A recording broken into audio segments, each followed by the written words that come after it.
Anu, it's such a pleasure to have you back after 5-6 years. You're doing your first company then. This is your second one, mapmygenome. Interesting space.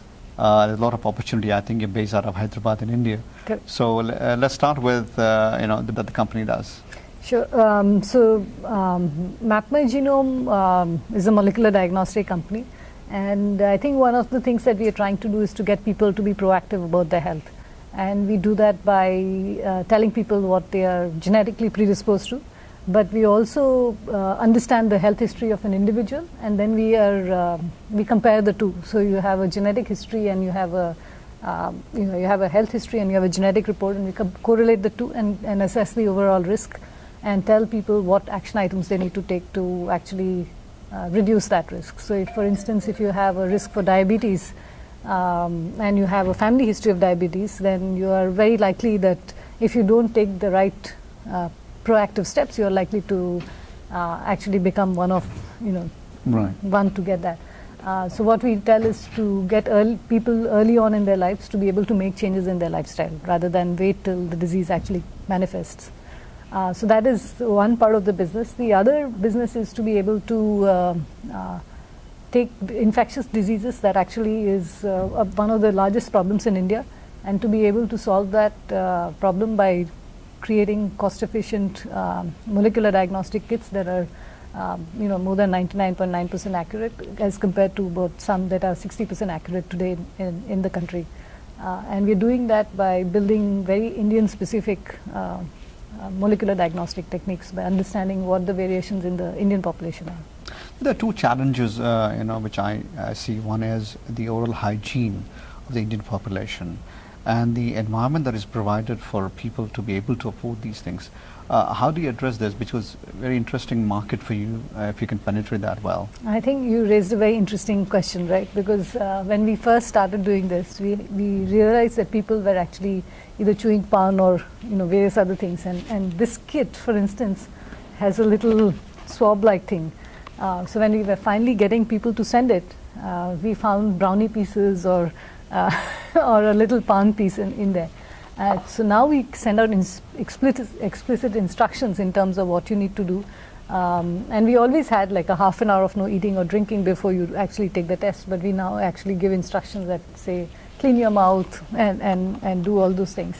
The second alternative is to take blood sample, right? And I think that's an easier thing to do. So for instance, we work with a lot of hospital partners, and over there it's far easier to get a blood sample than making people actually do a saliva test.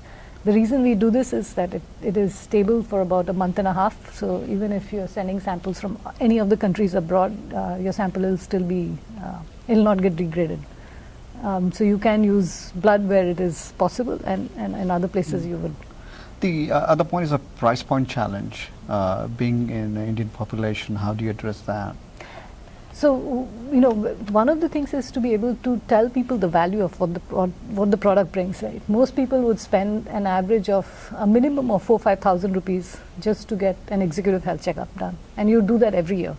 What your DNA is not really changing, right? So it's a once in a lifetime test. And we've brought in tests which are starting at 2,000 rupees, right? So there's 2,000 rupees all the way up to 25,000 rupees.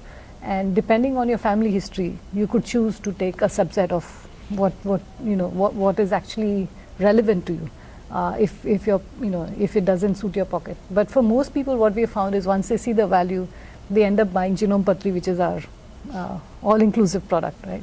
It's about, I think, as most consumers look, they're looking for something that is truly giving them a value. And I think at that point, it's like 200 rupees a test for 125 conditions, right? And that's far cheaper than what you would do even with a blood test.